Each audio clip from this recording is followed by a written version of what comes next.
Por que a Bíblia BTX tirou mais de 40 versículos do livro de Jeremias? Bom, pessoal, esse vai ser o tema do vídeo de hoje. Aqui eu tenho a Bíblia BTX, né? Essa aqui, ó.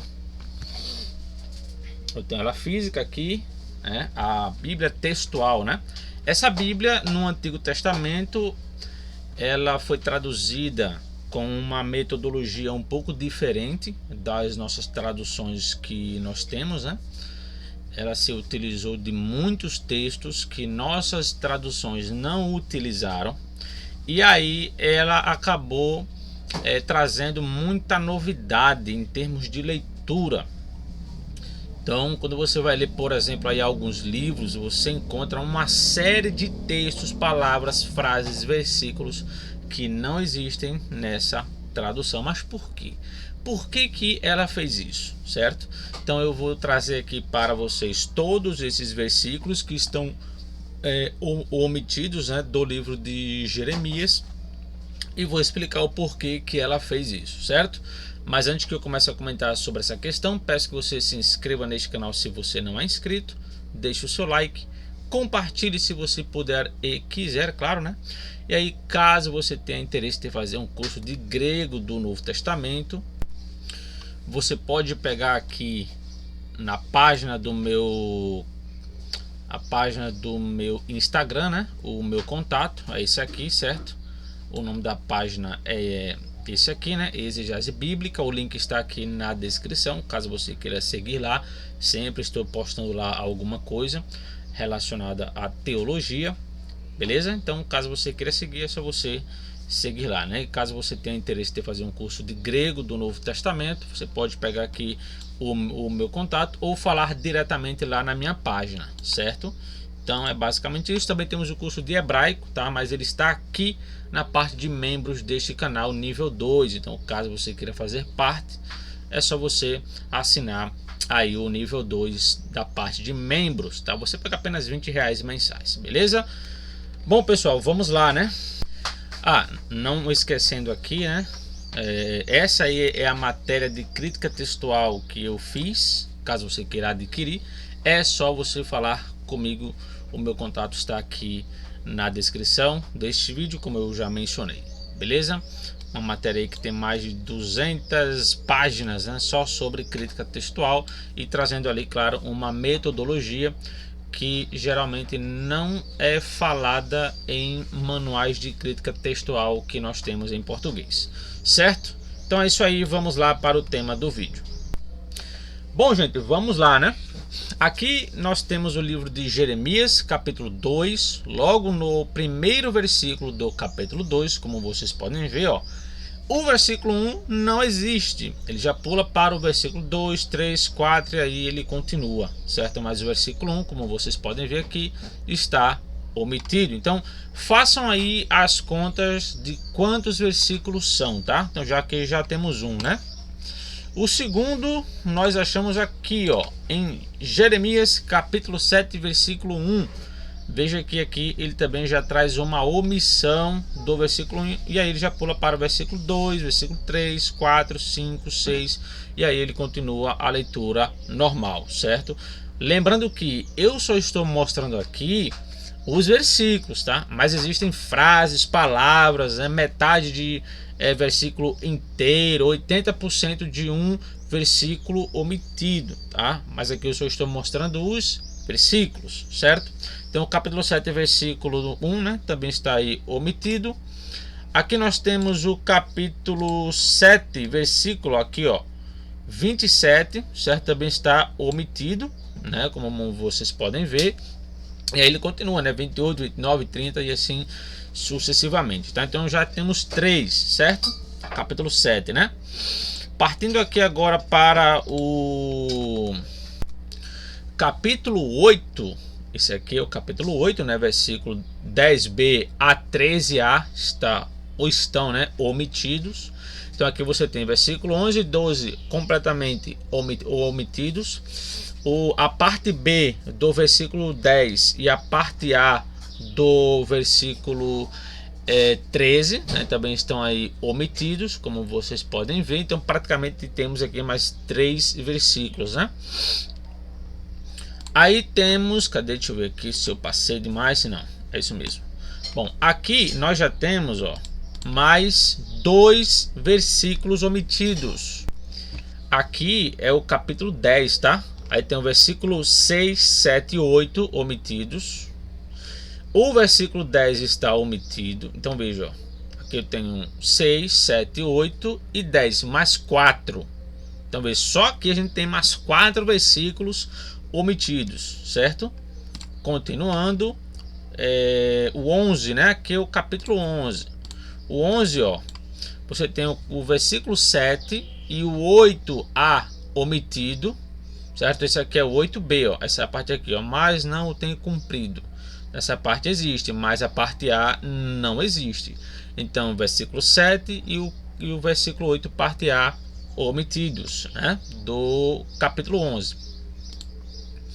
16, capítulo 16, ó, versículo 1, omitido, certo? Não existe também, tá? Aí ele continua normal, tá? Versículo 2, 3, 4 tal. Capítulo 17, ó, o capítulo 17, ele já omite 4 versículos, 1, 2, 3 e 4. Ele começa no capítulo 17, versículo 5 em diante, como vocês podem ver aí, certo? Aí aqui, ó, o capítulo, aqui é o capítulo 25, mas como assim 25 já pula para o 46? É porque a Septuaginta, se você faz a leitura, ela coloca os temas de forma diferente de como está no texto hebraico. Então o capítulo 25, ele pula para o 46, 47, 48, 49, 50 e aí ele volta para o 26, certo? Existe, tá? O capítulo 26, mas ele coloca em outra parte, por isso que tem aí essa divisão. Então o capítulo 25, versículo 14, né, está omitido também. Aí continuando aqui,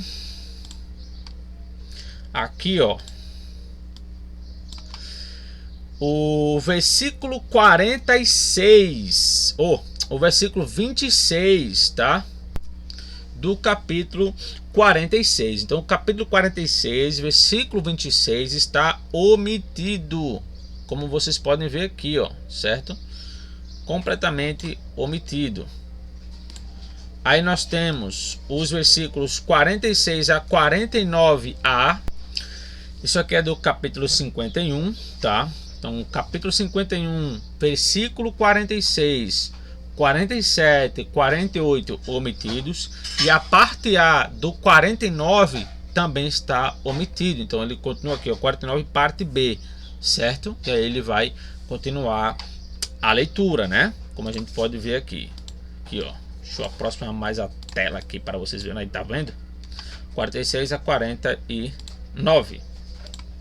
Aí volta, né, para o capítulo 26, 27 e tal.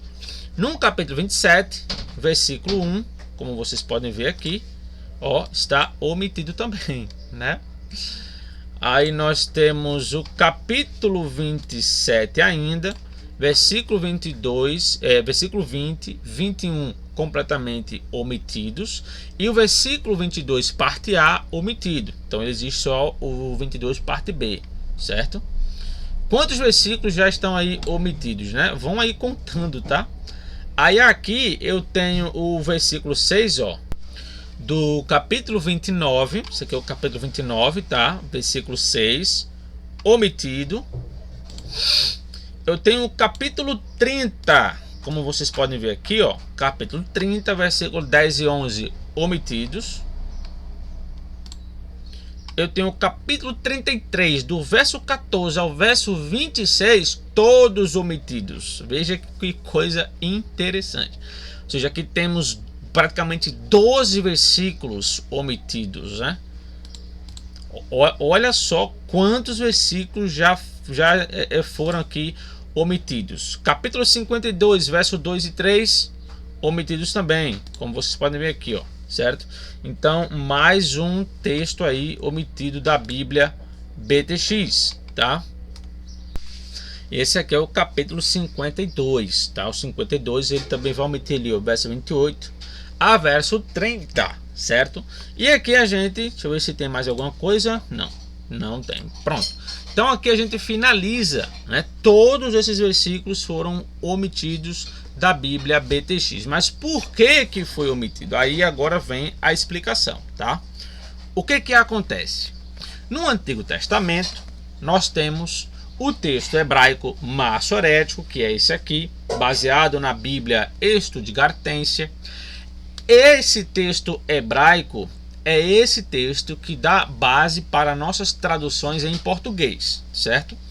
Então, NVI, NVT, Jerusalém, Judaica, enfim, todas essas traduções, elas têm como base esse texto aqui, beleza? Beleza. Só que o que acontece? Esse texto hebraico aqui, ele é lá do ano 1000, né? Do ano 1000 depois de Cristo, lá do período medieval. Bom, e aqui nós temos a Septuaginta, certo? A Septuaginta, essa Septuaginta, ela é mais antiga do que esse texto hebraico aqui, em termos de cópia, né? A Septuaginta mais antiga que nós temos é do século IV, e o texto hebraico completo é do século X. Aí o que acontece? Existe uma discussão na crítica textual da Bíblia hebraica, onde a Septuaginta ela veio de um outro texto hebraico diferente desse texto hebraico que nós temos. E aí, quando você consulta a Septuaginta no livro de Jeremias, ela também omite todos esses versículos que eu mostrei. Ou seja, a Bíblia BTX ela é baseada na Septuaginta aqui. E a Septuaginta no livro de Jeremias, ela tem, né, 2.700 palavras a menos que o texto hebraico, ou seja, é muita coisa. É o livro do Antigo Testamento que mais tem variação entre o texto hebraico e a Septuaginta. Aí o que acontece? O texto da Septuaginta é um texto muito mais curto, certo? E muitos estudiosos entendem que esse texto mais curto ele deve ser aceito, ele deve ser priorizado, porque ele veio de uma outra fonte hebraica. E temos algumas evidências disso. Temos alguns manuscritos, alguns fragmentos, né, de Qumran em hebraico que concordam com leituras menores da Septuaginta. Infelizmente, nós não temos um manuscrito completo, né, com todos os capítulos e tal, mas nós temos fragmentos que mostram que esses manuscritos em hebraico, eles concordam com a Septuaginta e discordam do texto massorético. E também você tem manuscritos que concordam com o texto massorético e discordam da Septuaginta. Ou seja, parece que você tem duas fontes diferentes de texto hebraico, um mais longo e um mais curto. Então, existem estudiosos que defendem o texto mais curto como o texto melhor. Então, a Bíblia BTX, como ela é uma Bíblia feita para estudo, para pesquisa, né, para questão de variação textual, então o que ela fez? Grande parte da sua tradução do Antigo Testamento é baseada na Septuaginta. Também ela é baseada em manuscritos de Qumran, ela é baseada também no Pentateuco samaritano. Então ela é uma Bíblia com uma metodologia muito diferente das nossas Bíblias tradicionais. Então ela é mais uma Bíblia para pesquisa, uma Bíblia para estudo. Eu vi isso com bons olhos. Por quê? Porque muita coisa do Antigo Testamento não é falada, né? Muita questão de variação. A gente encontra muito isso no Novo Testamento, né? Muita variação, texto é crítico, texto bizantino, textos recépticos e tal, e fica aquela briga. No Antigo Testamento você quase não vê ninguém falar nada, porque é uma área mais difícil, é uma área mais escassa. Então essa Bíblia ela foi feita com essa metodologia, buscando outros textos, né, outras fontes, para também mostrar ao público que existe um outro lado, certo? Então existem eruditos, existem especialistas que entendem que a Septuaginta ela deve ser preferida em relação ao texto massorético, porque ela veio de uma outra fonte mais antiga. Há outros que defendem o texto massorético como melhor, que ele também tem uma outra fonte antiga também. Se não me engano, o Emanuel Tove, ele menciona que o texto massorético, mesmo sendo do século X, ele é um texto que remete ao século II antes de Cristo, o texto dele é escrito, né? Então, quer dizer, existem basicamente dois lados, e a BTX ela ficou de um lado e nossas traduções ficaram de outro lado, certo? Então é basicamente isso. Existem muitos livros, né, em português que a gente vê um trabalho relacionado à Septuaginta, tá? Inclusive do Emanuel Tove, né, que ele defende a Septuaginta em muitos pontos, né? No livro de Jeremias ele também faz isso em seu livro sobre a Septuaginta. Eu vou até mostrar aqui para vocês.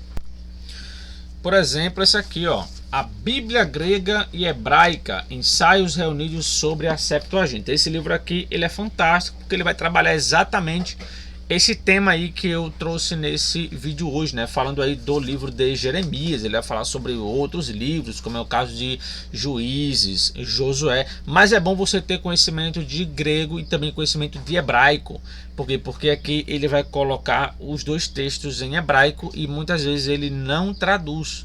Então você tem que ter aí um bom conhecimento, senão não vai adiantar você ter, né? Outro livro, né, que saiu até recentemente é esse aqui, Convite à Septuaginta, né, que também trabalha muito essas questões, vai trabalhar ali discussões, metodologias, entre outras coisas. Então são dois livros. Eu tenho outros ali relacionados à Septuaginta que também são ótimos, né? Depois eu posso até gravar um outro vídeo falando aí de materiais sobre a Septuaginta, certo?